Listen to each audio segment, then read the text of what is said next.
BDR হত্যাকাণ্ডের পিলখানার CCTV footage সহ গুরুত্বপূর্ণ আলামত ধ্বংস করে দেন। ঘটনার পরপরই দায়িত্ব পাওয়া BDR DG lieutenant general Moinul Islam. BDR হত্যাকাণ্ডে সেনাবাহিনীর তদন্ত কমিটি ও জাতীয় তদন্ত কমিটির তদন্ত অসম্পূর্ণ রাখা হয়। ওই তদন্ত কমিটিতে আওয়ামী লীগ নেতাদের সংশ্লিষ্টতার নাম এলেও শেখ হাসিনা তাদের রিপোর্টে অন্তর্ভুক্ত করতে দেননি এবং কমিটিতে এদের জিজ্ঞাসাবাদও করতে দেওয়া হয়নি।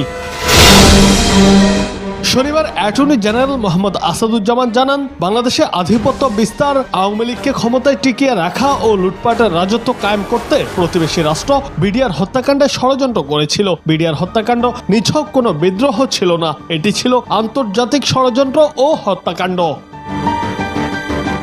2009 সালের 25 ফেব্রুয়ারি সকাল 9টার দিকে পিলখানায় তৎকালীন বিডিআর দরবার শুরু হয়। বিডিআর মহাপরিচালকের বক্তব্যের এক পর্যায়ে বিডিআরের কিছু বিদ্রোহী সদস্য অতর্কিত হামলা চালায় দরবার হলে। সেদিনের ওই হামলায়